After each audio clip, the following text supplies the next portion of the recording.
off this light.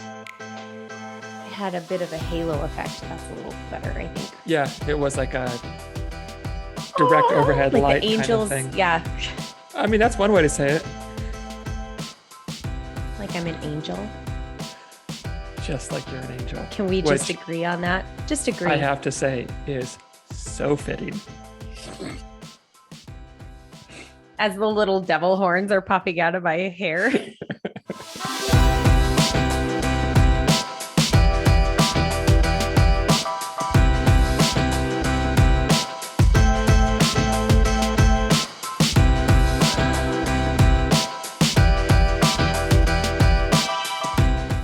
Hello, and welcome to Middleish, the podcast about moderation in all things. I am Michael Gray.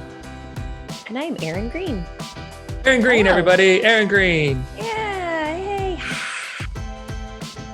Did that sound like a crowd? A little bit. Or did it sound like I was going and beating my mouth? Yeah, it sounded like Okay. you were like fogging up a mirror or something. Better than fogging up the car windows, right? So we're going there already. Apparently. You're still drinking coffee, and it's barely time to get into that. afternoon. It's 12:19. So you have Shaming little, me. I'm not shaming. I'm just Sure. just careful with there might be little ears listening. I don't know. Speaking of ears, I've been trying to get Yes. this out. You have new little Ears. earphone, earpod, something, and they remind me of like a I don't know, a Lego character or like a cartoon character of some kind, because it looks like you have little like Frankenstein bolts coming out Yeah, of they you. remind me of Frankenstein. That's what they remind me of. Yeah, I know. I've never seen any like that before. Really? No, Hmm. Interesting. I have I've seen not. them a lot. Like this is No, old news obviously. for me. Yeah. Okay. Oh my Jeez. God, Erin, You're so on top of the like, technology. So 2020. I'm back here with my old AirPods Ugh. that a year ago were cool, and now they're like No, these are like so 2020. $30 skull candy is what they are. Nice. Yeah, but like a little blue bolt sticking out of my ears. Careful, because I think people might be able to hear you swallow. Is that like for the podcast or just general advice, like for life? Hey, just so Take you it know, as you will. Take it as you sometimes will. people hear you swallow out there, so be cautious. Well, I guess it shouldn't matter, because you're using your mic, your main Mhm. mic. These are just for your speaker, and so they're probably not picking up on the sounds in your head, which I don't know what kinds of sounds and voices are going on in there, but Let's hope they don't pick up on the sounds in my head. Otherwise, this and all of my calls with clients are going to be real interesting. yeah, I know. This is poor And people. I'll be unemployed real fast. I didn't mean to think that. I'm sorry. Oh, I'm thinking it again. I'm so sorry. Yeah, Can you imagine? A different client. Oh my gosh. Yeah. Isn't there like a would you rather question for if you had a superpower? Would you rather read people's minds or something else? I don't know. Yeah, I think reading people's minds would be a real curse. I don't think that would be a Ugh. great idea. First of all, it would be noisy wouldn't like all to. the time. Yeah. Like Bruce no Almighty. thinking. You know, when people are praying and he's Mhm. hearing it, like it's just all this noise. Mhm. Yeah. Would you imagine? What was that movie from, like, was it Mel Gibson, where he could What hear women want? Yes. Yes. Could he just hear what all women were thinking? Mhm. Is that what it was? Yeah. Yeah. I don't know Even if I ever saw that dogs. or just saw clips of it. Yeah. Oh, female dogs. Even the little female poodle. And it says, Monsieur, I need to poop. I've obviously seen that movie a time or two. I don't think I've ever seen it, but I like that line a lot. It's really good. It's really good. I and it like does that make at you- some point in the writing process, they were like, guys, wait. We What have if to he have a can hear poodle that has to dogs? poop. Yeah, what if he can hear dogs and one of the dogs has to poop? Guys, this has to make it in the movie. I'm sure that's how that conversation went. Mhm. Yeah, I think reading minds would be a curse. I think there are times when, it would come in handy. It would be helpful, but Mhm. I think most often I would probably be like, is there a mute button on this superpower? I don't want Yeah. this anymore. Yeah. Okay. So before we dive in, let's do that. If you could pick a superpower or had Ooh, to, what would you pick? I think flying. Yeah, I would right. fly totally. Yeah. Every time I'm like up high or flying in a plane or just, on a roller coaster, even like anytime I get that kind of rush, like you can just like go through the air. There's just so much to see and so many places you Mm-hmm. can go. And there's just so much Mm-hmm. freedom with that. And yeah, I would probably choose that as my superpower. Yeah, I You? kind of think so too. I really like Yeah. the idea of flying. That or like just being like super strong, like a typical hero kind of thing would be if Mm, you were going to do superhero-y stuff, I guess. yeah. Just everyday life. I don't know. Maybe not. Flying's pretty fun. I think flying would be real fun, except I Hmm. would imagine you'd have to get some goggles, right? Like anybody, superheroes can fly, they never have goggles. And And it's like, some I'm sorry, suit. but your eyes are like weeping from the wind and there's bugs getting in it. And I think you need some Yeah, I goggles, can't I can't even ride my bicycle 20 miles an hour without sunglasses on. So I think if I'm flying, right? I would need to. Flying through the air at 60 miles an hour. It's like Yeah. weeping and you can't see anything. Your It's so great to eyes. fly. Oh my gosh. Oh, look at our conversation, everyone. Yeah. Yeah. This is Good stuff. interesting. It's Hmm. always interesting. Well, shall we dive in? Yeah, we Yeah. do have a You want to? topic. We do have a topic, and it is not Hmm. superpowers or whatever we were talking about earlier, because I forgot what it Although was. I think that we were talking about pooping dogs or so reading Pooping dogs, minds. not I don't about know. pooping dogs. Yes. So, so I think that this actually dovetails into the whole superpower thing because we are talking about the need to do it all and the feeling that people get into themselves that I need to just like stay on it. I need to say yes to everything. I need to take on another project. I need to do, go, go, go. And Mm-hmm. I think that some people really think they have a superpower when it comes to that, like, oh yeah, I can just do it all, I can do everything. So Yeah. nice segue, we could dovetail into that a little bit. I think that was a fantastic segue. And maybe that's your superpower because I feel like you do that well a lot. You like transition us into the topic really well. And I don't know if you caught this, but you had a nice little callback to our earlier conversation about the dog when you said, I just got to do, go, go, go. That's what the dog was saying, right?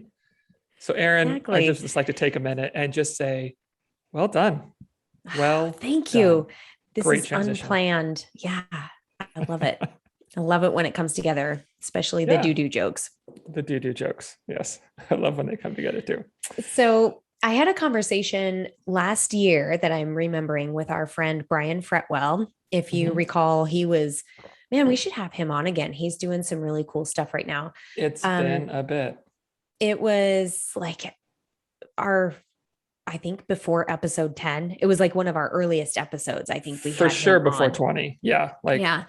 yeah. And he's just such a great resource for mindset and work relationships, and not just your relationship with other people but your relationship with yourself and your work and your craft and all this stuff. So I remember talking with him. It was on election day last year. And I had a particularly crazy day because I had work obligations that I was doing, and I had volunteered to do some election day, like canvassing and different things. And so I had this very wire to wire schedule, and I had like training to do, and I had all this stuff. And I met him for coffee, and we're talking about, election day and the pandemic and all this stuff.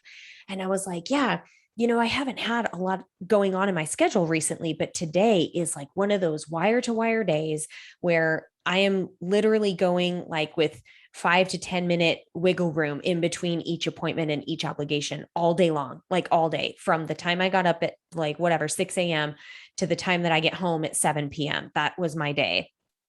And he's like, he kind of looks at me in his way and sort of was like, how does that kind of day feel for you? And I was like, actually, I think that I thrive on that kind of a day. Like it Mhm. really forces me to be efficient with my time, to be punctual, to get things done. There is absolutely no room for procrastination.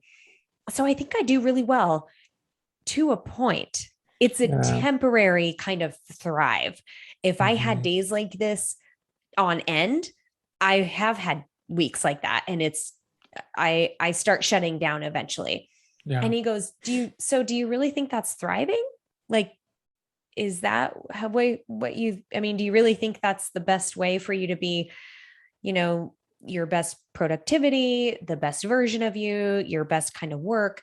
And it kind of gave me pause because part of me wants to be like, well, yeah, sure. I just told you I'm able to Mhm. do it. Like I'm going, I'm making every meeting, everything is lining up, I'm getting it done.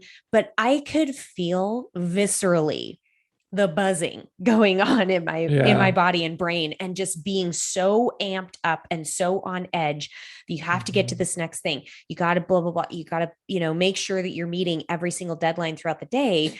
That he's right, I Yeah. probably don't produce my best Right. work or bring the best version of myself to each of those tasks and meetings that I had all day. Right. So this is kind of at the heart of our conversation today, is this feeling that people are like, oh yeah, I can do it all, I thrive in that environment. Do you really? Right. Do you really? And for how long? Mm-hmm. It's like that's a wonderful example. And my guess is we'll come back to that some because I think that's a perfect illustration. And it segues. Look at me. Here I go. Mm-hmm. Um, do poo poo poo. Was that what it was? I don't know. Something like that. Yeah, just do just Yeah. So it's kind of illustrates the same point as like when I'm talking with a client, especially if it's like a first like kind of first conversation or something like that, and people will say like, yeah, I got to get back to like doing keto or something, right? Like I got to get back to that because it worked so well for me and I felt so great. And it's like, okay, well, if it worked really well and it felt so great and you felt like it was productive and a good fit for you, why aren't you doing it? And inevitably it's the answer, well, it was just hard to manage and it just this, like it was interruptive or I didn't like really care for it, like preference wise, as far as what I could eat. I missed this. And so it's like, okay, so is that really working? Because mm-hmm. I do think we're so kind of inundated with the fitness and nutrition industries of like the short term, the micro right now, right? Like 2 weeks, 4 weeks, 3 months, like very short term, very like bite-sized approaches at getting healthier or time limits to invest in ourselves. That's how we think, like, okay, does it work in a very small amount of time? And if so, then that's a good thing. Like that's the answer, right? And Mm-hmm. we don't often think about like how does this play out over day after day, week after week, year after year, because we really need to look at like year after year, because unless you're just wanting to make some progress and then lose all your progress, right? Which I've honestly never talked with anybody that that's the goal, right? We Mm-hmm. want to maintain and we want to continue, then we have to be able to do things long term and we have to Mm-hmm. look big picture. And that's just a great example because you're right. I've had those days myself where it's like, oh, I just feel like electric and alive and I'm just like dialed in and I'm Mm-hmm. crushing it.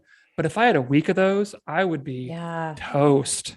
And so it Yeah. can feel, if you look at that micro, like you were talking about, or like, a diet that worked quote unquote well for a month, like, whoa, Mm-hmm. this was amazing. Uh, but was it? Yeah. Yeah. Because it's not happening anymore and it was stressful and you couldn't maintain it. So really, you know? Right. And I think that that's a good point too. With when I think of this doing it all concept, I think of those people that are, taking care of their families.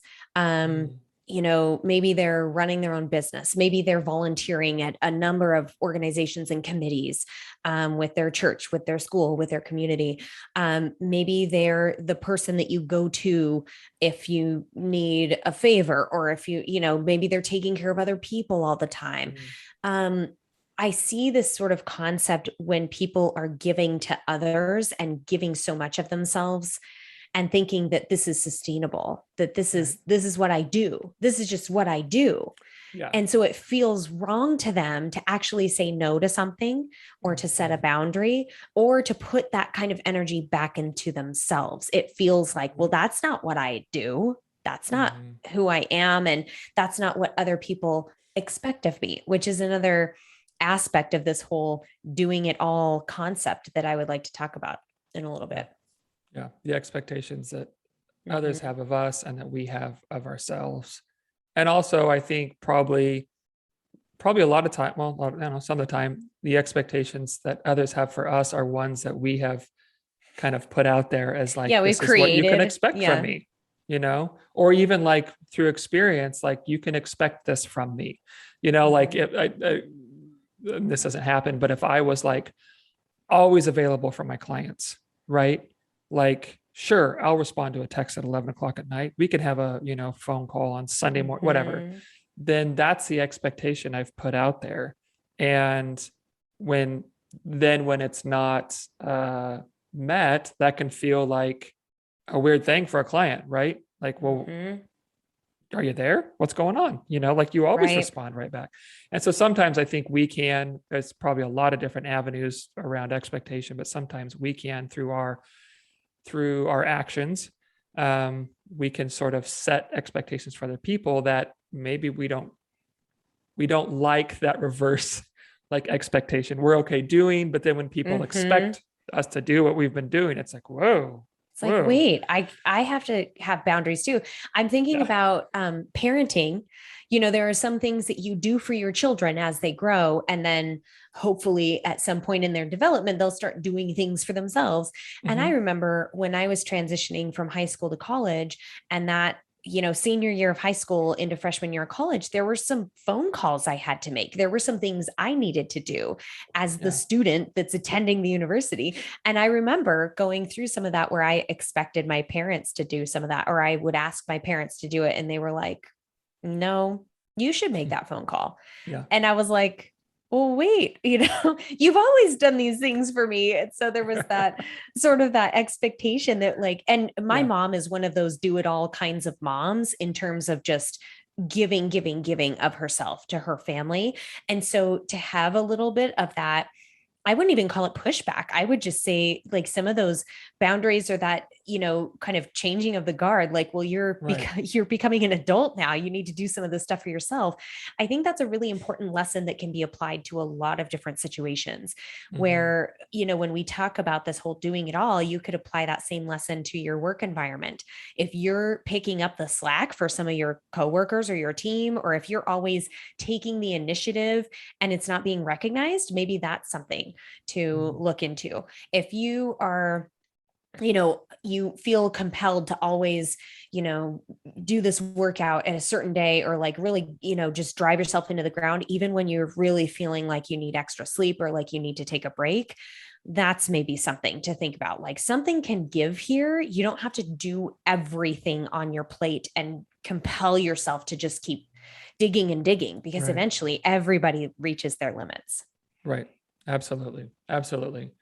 And I think it's just an important concept that our ability to do things come from like finite resources, right? Like we only have so much time and attention and energy to give whatever we're going to give to in the course of a day.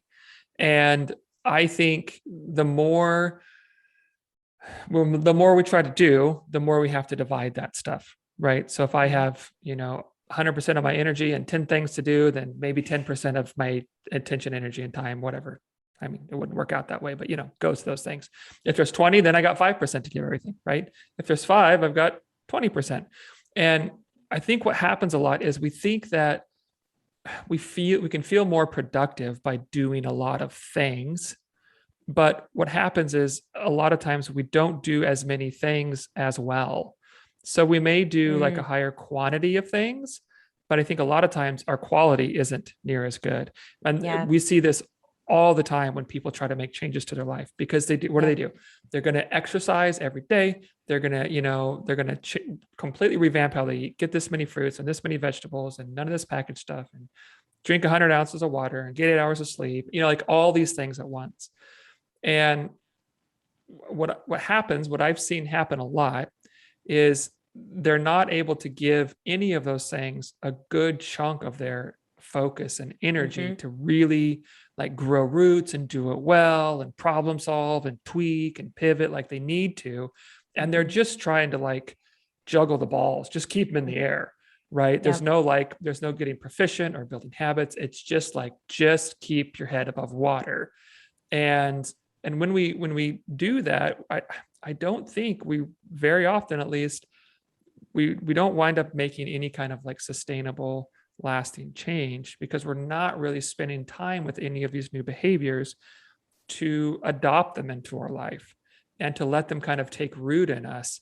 We're just trying to check the boxes and from one thing to the next, and it takes so much mental energy. Then our relationships suffer, and our family suffers, and our work suffers, and our sleep suffers, and it Mm-hmm. just winds up really shooting ourselves in the foot, Yeah. and I think that's why it's such a better approach to start with a few things and really go in all in on them and make these things habit, make these things, part of your daily routine. They're not so top of mind. We don't have to think about them so much. They just start to happen a little more automatically. And it's funny, like when I talk with uh, new clients and we set things out with like a goal or two for every day, right? Like maybe it's like, hey, Mm-hmm. let's, for the next couple of weeks, let's get a vegetable every day and let's get really good with that. Right. When you really make it simple. Yeah. Their response inevitably, like, okay, maybe not 100% of the time. I can't think of a situation where it hasn't been like that. It's like relief. It's like, Mm-hmm. oh, this feels doable. Yeah. I can do this. Cause they're just kind of braced, waiting for like, okay, how I'm going to turn my life over and Mm-hmm. overhaul everything. And I hope I have it in me. And it's like, hey, no, let's plan out the week and let's get a fruit and a vegetable every day. Let's do that. Well, And they're like, oh, thank God. That feels manageable. This isn't and insane. yeah. And how many times have you run into, though, the concept that people expect, if I relax and don't do it all, if I don't put this pressure on myself, I'm just going to go totally in the opposite direction, and I'm going to flounder, and I'm going to let a bunch of shit slide, and I'm not going to bring my best. Like they feel like they need that pressure. And Mm-hmm. I I'm that type of person where there's a right amount of pressure. Like there's just enough Yep. to like kind of keep me on task and to keep me Yeah. focused, and realizing that like, hey, you can't, I mean, because sometimes if I have too much time on my hands, or if I'm feeling too relaxed about things, then I procrastinate all day and I've got all Mm-hmm. this, time. So I think there's that happy medium of where that Yeah. pressure is helpful. Absolutely. And I also think that, this is something that Matt Green wisdom here. This is something Matt has told me. MGW. Yeah. MFMGW. MFMGW. Yeah. Cause I could be MGW, right? Yeah. And I feel like I drop so But much wisdom. We got to you do, you wisdom bombs all day. wisdom bombs.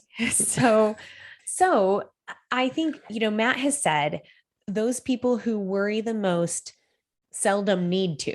So, meaning if you're so worried that you're going to drop the ball, or that you're just going to, the pendulum's going to swing back this other direction, if you're running into that belief system where you're like, oh no, I have to put all this pressure on myself, because if I don't, the floor is going to fall out and I'm not going to do anything. I mean, Mm-hmm. really? That doesn't, Mm-hmm. when you take a step back and just gain a little perspective, knowing that you're such a hard worker, knowing that you do pile so much on your plate, and knowing you have that tendency, it's very unlikely that you're just going to turn into a slack ass overnight and not do anything. Right. So I think that's a really important point for people to realize, that you can take a little bit of that pressure off. You can practice some self-care, practice some boundaries, and just decide like, how much is enough for me today to get Yeah. done what I need to do. And Mm-hmm. also reassure yourself that that pendulum isn't just going to swing completely the other way. So you're just going to be dropping the ball left and right, because that's not realistic either. Right. So if you're so Yeah. worried about that, you probably don't need to be, because Right. you're already that type of person that's going to put the Yeah. work in, and going to Yeah. do things. It reminds me of when Kathleen was pregnant with Lila, our oldest. We were reading like all the what to Mm. expect and how to be a good parent and that kind of thing. And I think it was her pediatrician, I think, or maybe it was another parent or something, but someone said along the lines of like, typically the people that invest themselves in reading this kind of stuff and preparing as best as possible and worrying about like, how am I going to be the Mm-hmm. best parent, are the people that don't need to be reading those things. Because Mm-hmm. if you're the type of person that's going to like over prepare and worry and make sure all like you're going to do that anyway, Yep. right? Like, yeah. Yep. So it kind of reminds me of that. But no, you make a one, first off, Matt Green, great wisdom. Yeah. Thank you for I sharing know. via Aaron.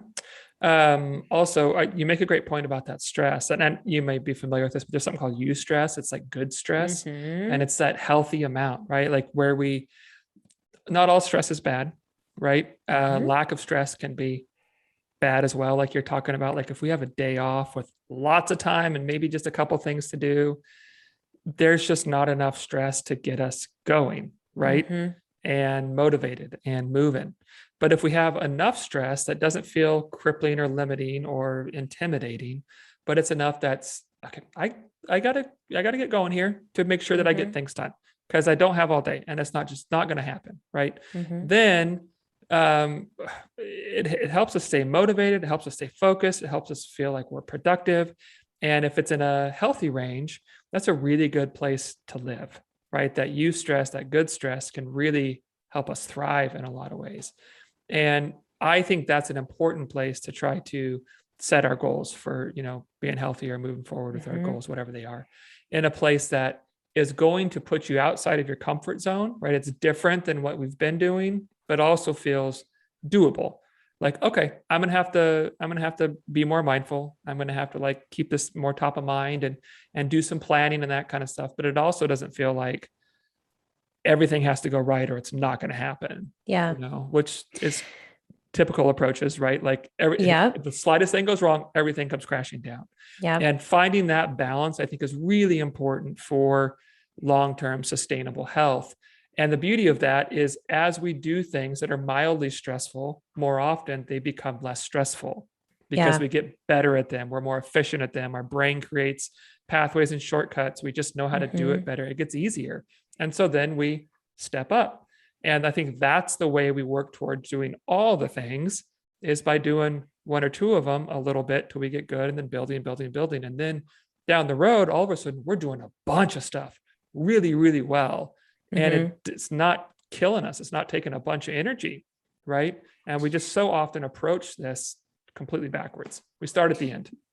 Do you have any tips or suggestions for people to recognize when they are in eustress versus when they're overstressed or understressed? Because I think that is a real challenge for people who have this on or off switch where they're like, I have to be Mhm. doing it all or I'm doing absolutely nothing, that kind of black and white thinking. How do you get somebody to recognize like their right sort of balance of pressure, stress, activities to do?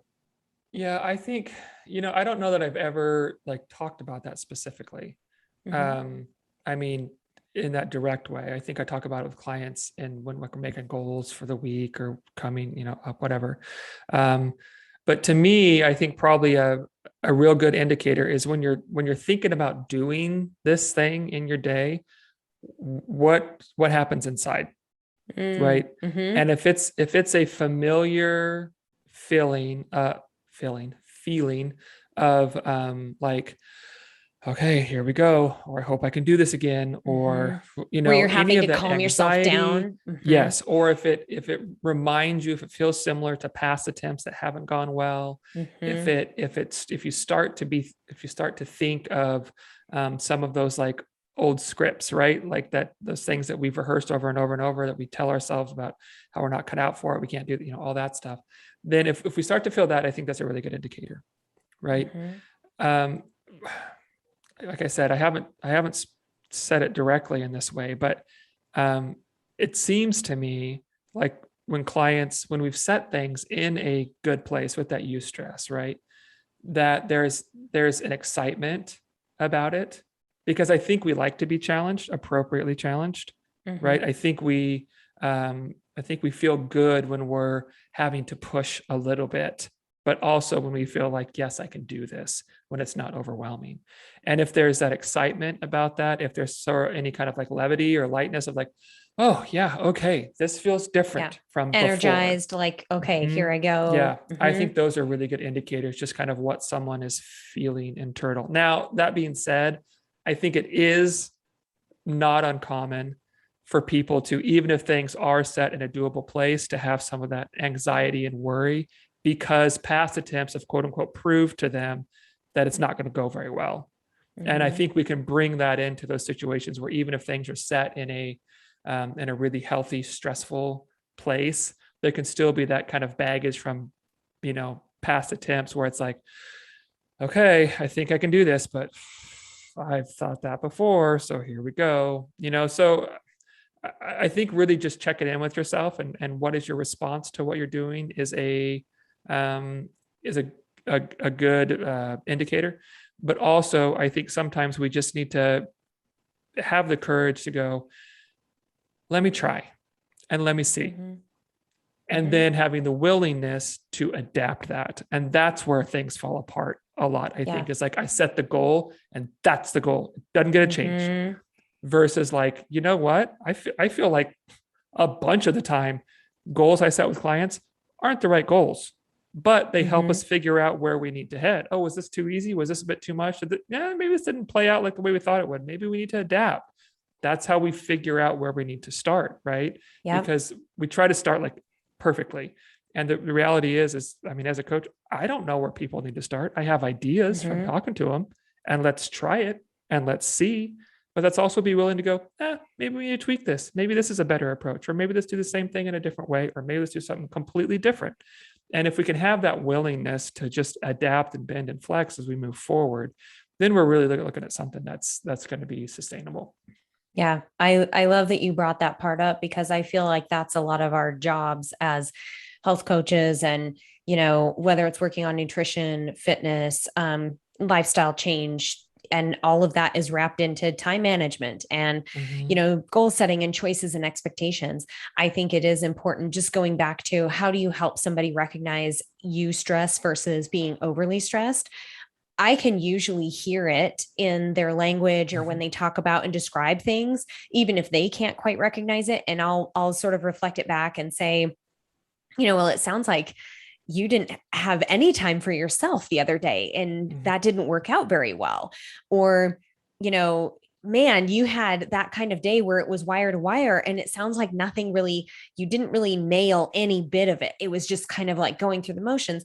And we might talk about that a little bit. And I might ask something like, if just looking at your day and all the things that you did on your to-do list or all the appointments you had or all the time management you did, do you see any opportunities for shifting things around? Is there something that you could look at and say, oh, this didn't have to be done today, Mm-hmm. or I actually could, scale back this workout. Yes, I still get some movement in. It's good for my physical body, but I just don't have enough time or bandwidth to do, the full spin class I had signed up for, or to do the 60 minutes of yoga I usually do. I only had 15 minutes to do it, so is there room for that kind of stuff? And just helping people recognize that on any given day, there are 1,000 choices that you can make differently, that you Mm-hmm. can adjust. And it doesn't always have to be, oh, I gave up my workout. It doesn't always have to be, oh, I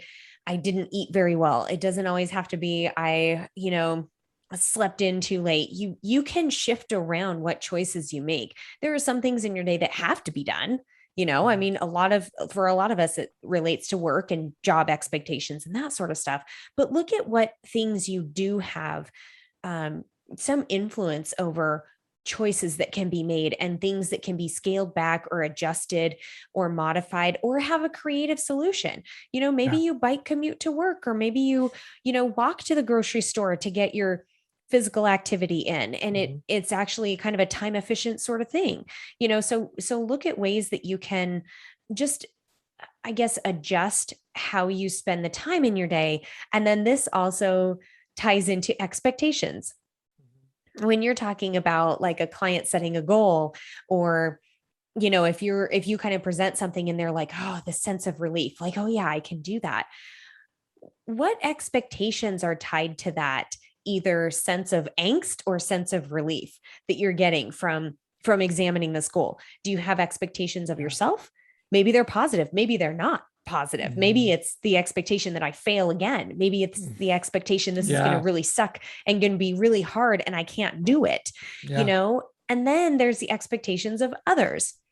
You tell your friend group that you're starting this, healthy eating journey, or you're not going to eat out as much or whatever. All of a sudden, does that create extra pressure because they have a certain expectation of how you're going to perform? Um, I get this as Yeah. an athlete a lot, where because I'm a competitive person, I come from, racing professionally and racing at a very high level. There's this expectation that I'm always going to turn that piece of me on Mhm. anytime I toe the start line to anything, and that I want to enter every competition, and that every time I go out there, I'm going to push it really hard. And so that's a really interesting, I guess, minefield that I've had to navigate over the years to Sure. make sure that I'm clear on my own expectations and that nobody else's expectations matter. That what I am doing for me and in this moment or in this training session or competition is my own expectation. So that's just my example of Right. how to, how to, I guess, view the expectations, both what you have for yourself and what others have for you, and think about that. And I love that you brought that up because it paints a really good sort of long-term picture in that your expectations for yourself right now, you, Aaron, as far as your the level you compete at, your training, how often you are involved in competitive races is a little different than it was 3 or 4 years ago, right? Mm-hmm. Yeah. Because you're just doing things differently now, right? You're not Mm-hmm. as because things changed. And that doesn't mean it's bad. I think you seem pretty happy at the level you're at. Yeah. And I think you were happy at the level you were at before. And this is what happens, right? I'm not trying to be like, yeah. Well, anyway, life changes. Let's just say that, right? Yeah. And when life changes, it's okay for life to change. It's okay for you to not want to do things the way you did them a year or two ago because you're in a different place and you're a different person, and everyone around you is different than they used to be too, right? Mm-hmm. And that's going to be the same a year from now. And so if we're always trying to like take previous expectations and make them fit where we are now, or the expectations we have now and make them fit in the future, we're going to wind up being really unhappy and really frustrated a lot of the Mm-hmm. time Mm-hmm. because I think our goal isn't to make these sort of just like standard expectations happen. I think the goal is to figure out how do we want to live life right now, and what are Mm-hmm. the expectations and things that need to do to make that happen. And expectations should be very fluid and malleable, right? Like they should bend and change and flex a bunch throughout the course of our lives. And I think we often don't let them do that. It's like Mm-hmm. we have these very high expectations that everything's got to be here, right? All the time. And anything less is just, it's not worth it. Mm-hmm. And when we do that, we wind up, I think, just shooting ourselves in the foot. And I think that's a big reason that people so often don't make progress that sticks around for very long. Yeah. And just to, continue on with this theme of athleticism and competition, I see this a lot in athletes as they evolve in their lives. Maybe they have a different job than they did 5 years ago when they were training for Ironman. Maybe they have undergone some different health issues since they ran their last marathon. I don't know. I mean, some athletes just genuinely lose motivation at a certain point in their lives because they just are in a shift in direction and energy and resources. And I think your point is a really good one, that people need to allow this whole concept of doing it all is also this thing of comparison to your former self, or what you used to be able to handle or where you once were. And if you were that type of person where you could just do it all, you could handle the training load, you could handle the lack of sleep, you could handle the shitty diet, and your body was fine, and like all of this stuff. Well, guess what? We are aging every second of every day. And that's not just physically, that's your life is evolving, your outlook is evolving too. And so I Yeah. think that's another really important concept, is to really honor where you're at right now and what your life has dished up to you. And if there's something that you really desire to put onto your plate, or to add to your schedule, or a goal you want to achieve, but you're looking at your current life and going, that just doesn't fit. I don't know. And getting that tightness, like what Michael was just talking about, that feeling of like, oh boy, here it comes. I don't know. If you're sitting there doing that, then maybe take a look at your Hmm. bandwidth and how many other things are on your plate, and things that you Yeah. say yes to, and how you can adjust that. Because Hmm. I do think that it's important for people to set priorities. And I do think that goals are great, even the big, scary, what the hell am I thinking kinds of goals. I think those are super great for people. Hmm. I also think it's really, really important to keep perspective and to honor what your life has in front of you right now, and what are Right. the other pieces of your life that are also really important besides this big goal. Right. Absolutely. And yeah, absolutely.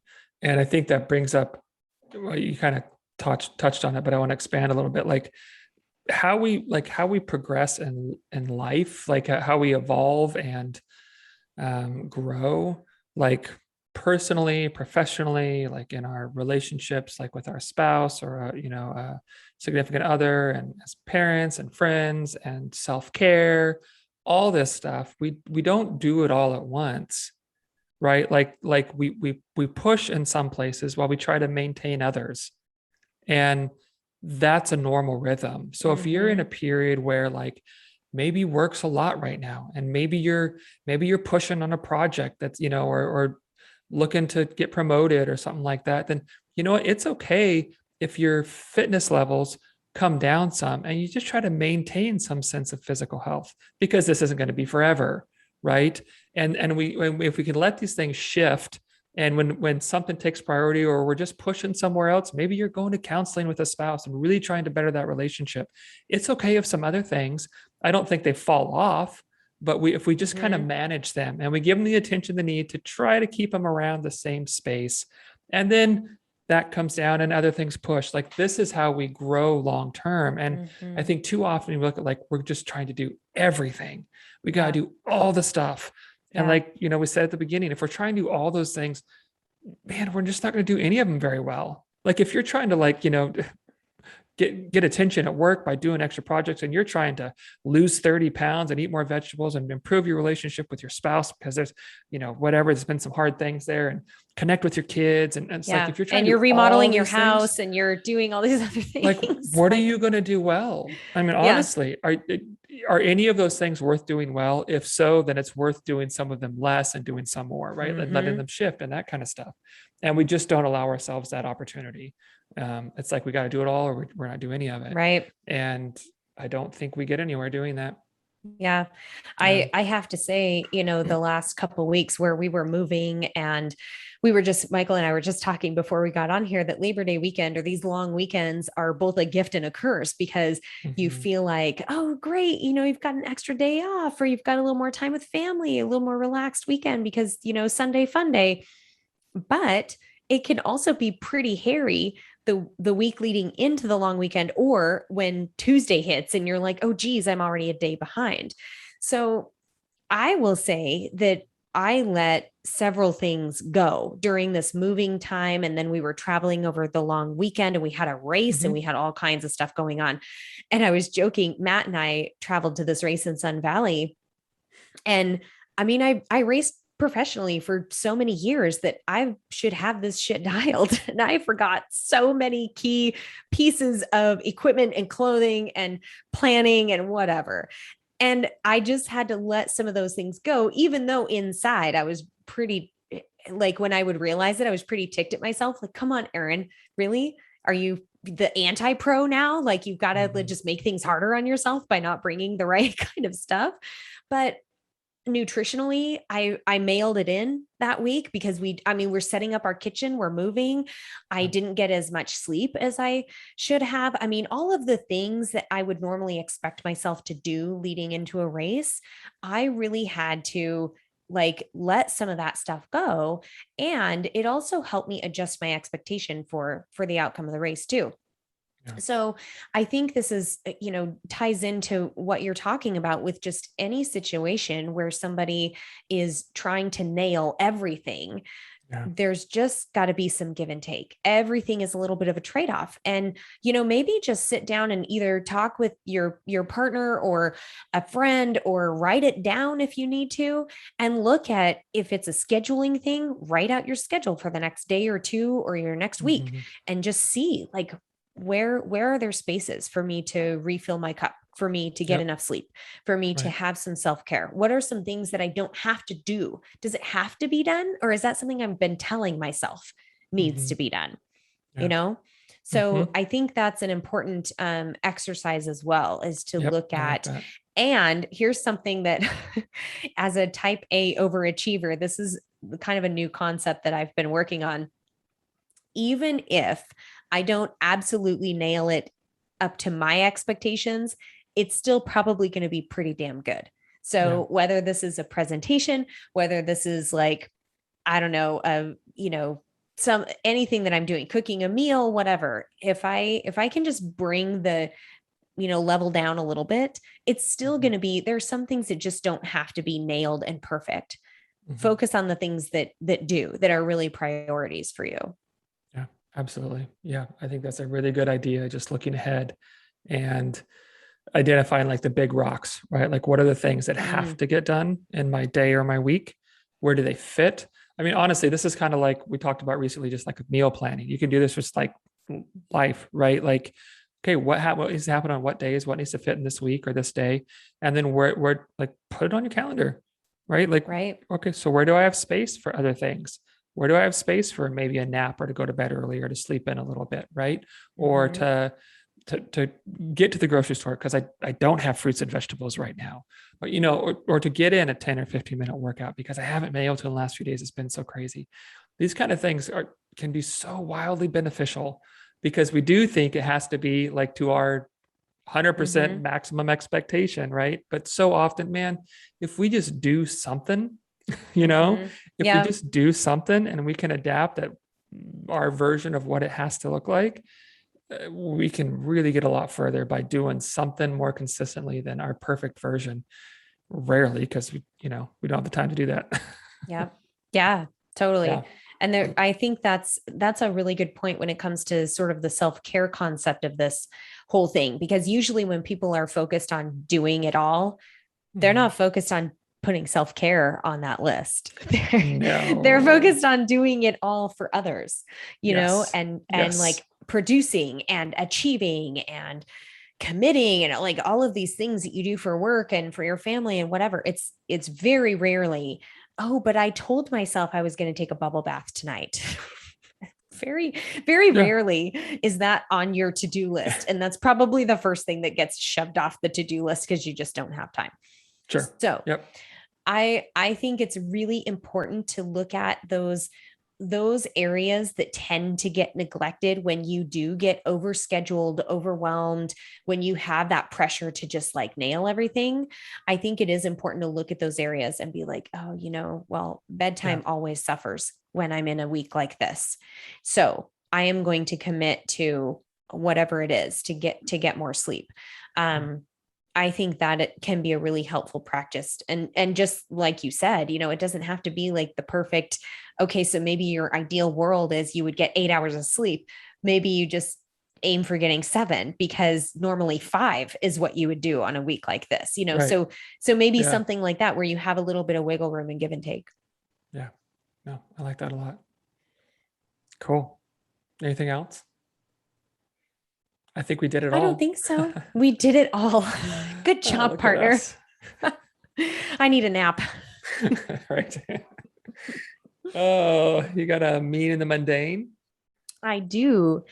I just went for a run this morning, which is my first Mhm. run in a number of weeks because I've been riding my bike a lot.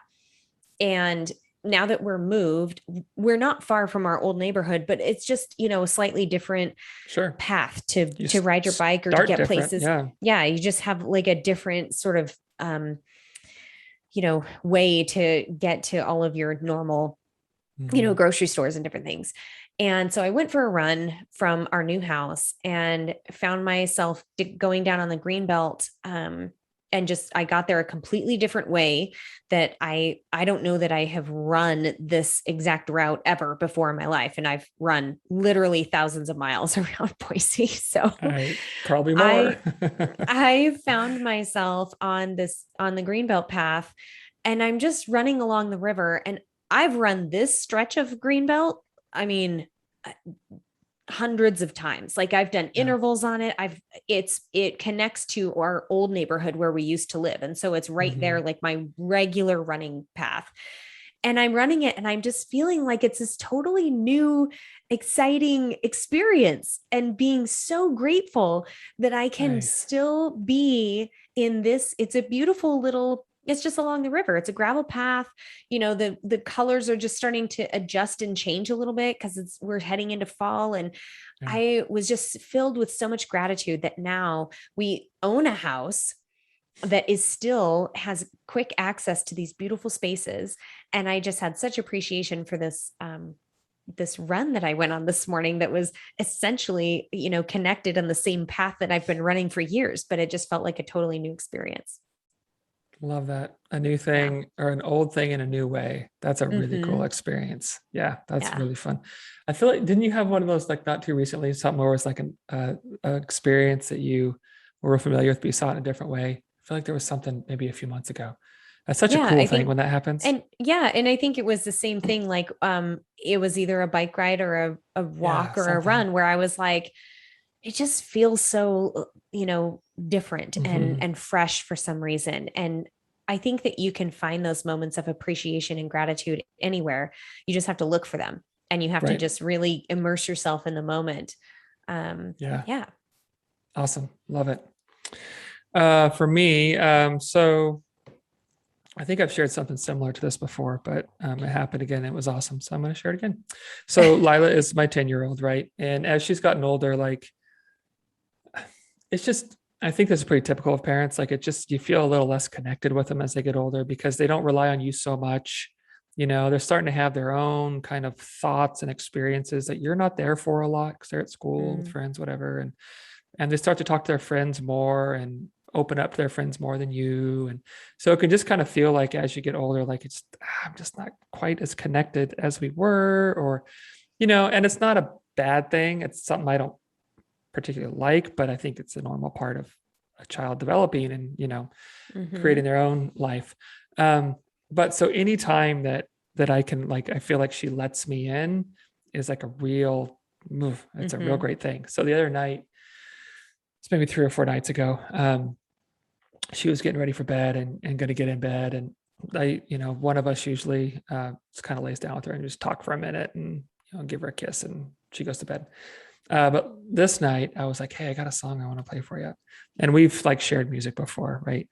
And so I play her the song. We turn all the lights out, right? Because like she's someone who gets like music. Like she'll have like a response to it physically. She'll like it'll mentally like Mm, music can take her mm-hmm. places. Like she really knows how to listen to music, like gets it. And so we turn out all the lights and I just put my phone kind of between our heads, we're laying on our bed and we just don't say a word and we just listen. And then we just start talking about it. Like, what did it make you feel? What did you experience? And she's like, I felt this and this. And I think that, the singer was trying to communicate this and whatever. And she's like, Daddy, I want to play you a song. And then she played me a song and same thing. We just sat quietly and we just listened and we talked about it. And it was like an hour. We only listened to 2 songs, but it was like an hour of just like talking about like how it made us feel and what we experienced and what a certain words or lines, just all this kind of stuff. And it was just so cool because Oh, I it's love like that. she let me in, she like opened up and was like, hey, Yeah. let's, how we used to be like, and not we're Mm-hmm. not close because we are very close, but just those close There's a moments different happen less relational thing often. going Yeah. on. Yeah. Yeah. And just for her to let me in that way and just to like spend this hour of just really communicating like what we were feeling and thinking. And it was just the best. It was, Oh, yeah, I very, love very that. fun. And especially through a venue like music, which is so Mm-hmm. important to you. Mm-hmm. And I mean, I don't know if any of our new listeners don't know this, but Michael is a musician and quite an accomplished one. And so I mean, that's like part of your love language, like for the Mm-hmm. world, and part of Mm-hmm. probably, I'm assuming, maybe even a spiritual kind of experience, like with Mm-hmm. music. And so Very I much. think having that connection with your daughter is probably It's super so cool. freaking cool. I Because she's 10, but it's like, but when I love talk it. to her, it's like she gets what I'm saying. Hmm. Like I feel like I'm just now getting what I'm saying at 41, right? But it's like, man, she like I can talk to her like an equal on this, and it's so freaking cool. Yeah, it's the best thing. I So love anyway, that. that's mine. I love that. Okay, well, thank Yeah, you thanks everyone for everybody. tuning in. Yeah. We appreciate you, and we look forward to hearing from you Mhm. as appropriate. Email us middleish@gmail.com. Reach out to us on Instagram, Middleish Podcast. Or you can stalk Michael or I personally on Instagram and reach out to us there. Yeah, on Instagram, not in person. Stalk, yeah, Please. stalking. My I'm already full with stalkers. Ugh, jeez. Your stalking A line is rotation and already. the shifts and All and right. as Thanks, always, everyone. real quick, as always, please share the podcast, rate, review, give us a like, share with a friend, all that kind of stuff. We really appreciate it. So Yeah. thank y'all. Thanks.